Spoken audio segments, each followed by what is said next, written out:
ഉപയോഗിക്കണം. തലയിലെത്തിയ ആൾക്കാർക്ക് വേണ്ടി മൂല്യങ്ങളുണ്ട്. എനിക്ക് നിങ്ങളോട് പറയാനുള്ളത്, തലയിൽ കെട്ടുകെട്ടൽ സുന്നത്ത് മാത്രമേ ഉള്ളൂ. പക്ഷേ തലയിലെ ഹെൽമറ്റ് വെക്കുന്ന പിറന്ന് ഒഴിവാക്കിയിട്ട് സുന്നത്തിട്ട കിട്ടുമെന്ന് എനിക്കറിയാം. അത് നിങ്ങളാണ് പറയുന്നത്. രാജ്യത്ത് ഒരുപാട് നിയമങ്ങൾ ഉണ്ടാക്കിയിട്ടുണ്ട്. ഈ നിയമങ്ങളൊക്കെ സമാധാനത്തോടു കൂടി നമുക്ക് ജീവിക്കാൻ വേണ്ടിയാണ്.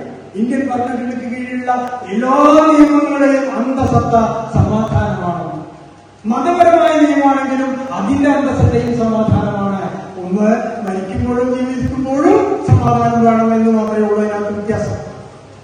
അപ്പൊ ഈ സമാധാനം കാക്ഷിച്ചുകൊണ്ടാക്കിയ നിയമം നമ്മൾ ഓരോരുത്തരും പാലിക്കപ്പെടേണ്ടതാണ്. പാലിച്ചില്ല അതുകൊണ്ടാണ് എന്ന് പറയുന്നത്. നമ്മൾ പാലിക്കേണ്ടത് നമ്മൾ തന്നെ പാലിക്കണം. ഹെൽമറ്റ് തലയിൽ വെക്കാൻ പ്രയാസങ്ങളൊക്കെ ഉണ്ട്, ശരിയാ അല്ലേ? പ്രയാസമില്ലേ? ഉണ്ടോ? അതിന്റെ പ്രയാസം മാത്രമേ നമ്മൾ കാണുന്നുള്ളൂ. ചെരുപ്പിടാത്ത ആരെങ്കിലുണ്ടതിന് ഉണ്ടോ? ആദ്യമായിട്ട് ചെരുപ്പിടുന്ന പ്രയാസമില്ലേ?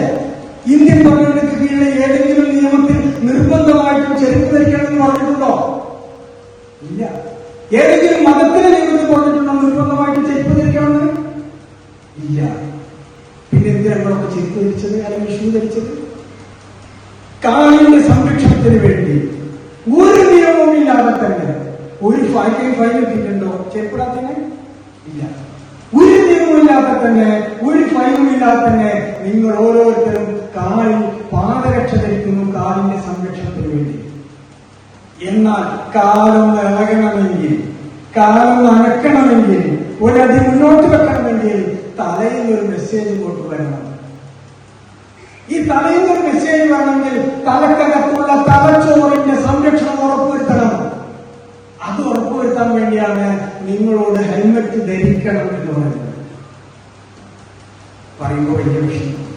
ബഹുമാനപ്പെട്ട ട്രാൻസ്പോർട്ട് കമ്മീഷനായിരുന്ന ഋഷിരാജ് സാറ് മലപ്പുറം ജില്ലയിൽ വന്ന സമയത്ത് ആദ്യത്തെ പര്യടനം കഴിഞ്ഞിട്ട് ഞങ്ങളുടെ യോഗം വിളിച്ചു. മലപ്പുറത്ത് വെച്ച് യോഗം വെച്ചിട്ട് അദ്ദേഹം പറഞ്ഞു, ഹെൽമറ്റ് ഇല്ല അവിടെ.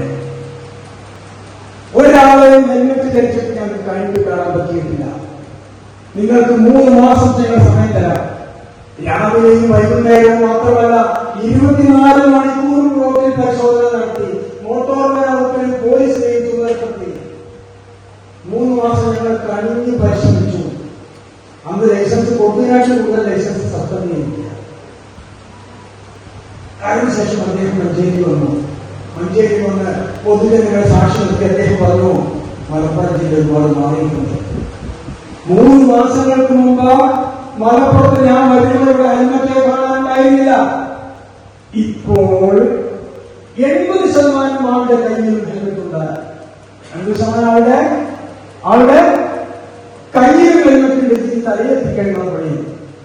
ഇത് കയ്യിൽ കൊണ്ടെടുക്കുന്ന സാധനങ്ങളുടെ രൂപത്തിലേ നമ്മൾ എത്തിക്കൊള്ളുന്നതാണ്. എല്ലാവരും കയ്യിൽ കൊണ്ടെടുക്കാം. യാത്ര ചെയ്യുമ്പോൾ ബാക്കിൽ ഭാര്യ ഉണ്ടാവും, വണ്ടിയിൽ ഹെൽമറ്റ് ഭദ്രമായിട്ട് പിടിച്ചുകൊണ്ട് ഭാര്യ ഇരിക്കുന്നു, ഭർത്താവ് വണ്ടി ഓടിക്കുന്നു. എവിടെയെങ്കിലും ഒരു പരിശോധന മറ്റോ കാണുമ്പോൾ ഭാര്യ തലയിലേക്ക് തന്നെ എടുത്തു വെച്ചു കൊടുക്കും. വളാഞ്ചേരി വെച്ച് നിങ്ങൾ വാഹനം അപകടം ഇതുപോലെ സംഭവിച്ചത്. ഭാര്യ തലയിലേക്ക് വെച്ചു കൊടുത്തു, പക്ഷേ തല തിരിഞ്ഞു പോയി വെച്ചത് കണ്ണ് കാണാതെ രക്തപോസ്റ്റ് പോയി വെച്ചു. അപ്പൊ എനിക്ക് നിങ്ങളോട് പറയാനുള്ളത്, ഹെൽമറ്റ് ധരിക്കണമെന്ന് ഞാൻ കുറച്ച് നേരത്തെ നമ്മൾ പറഞ്ഞത് അത് മാറ്റിയാണ്. ഹെൽമറ്റ് ശീലമാക്കണം. ചെരുപ്പ് നിങ്ങൾ ശീലമാക്കിയതുപോലെ, വസ്ത്രങ്ങൾ നിങ്ങൾ ശീലമാക്കിയതുപോലെ, കണ്ണട വെക്കൽ ശീലമാക്കിയതുപോലെ നിങ്ങൾ ഹെൽമറ്റ് ശീലമാക്കണം. അപ്പൊ ഒരു പ്രയാസം ഉണ്ടാവില്ല, ഒരു വിഷമം ഉണ്ടാവില്ല. ഇതാണ് പ്രധാനമായിട്ടും റോഡ് സുരക്ഷാ സന്ദേശങ്ങളുടെ രൂപത്തിൽ എനിക്ക് നിങ്ങളോട് പറയാനുള്ളത്.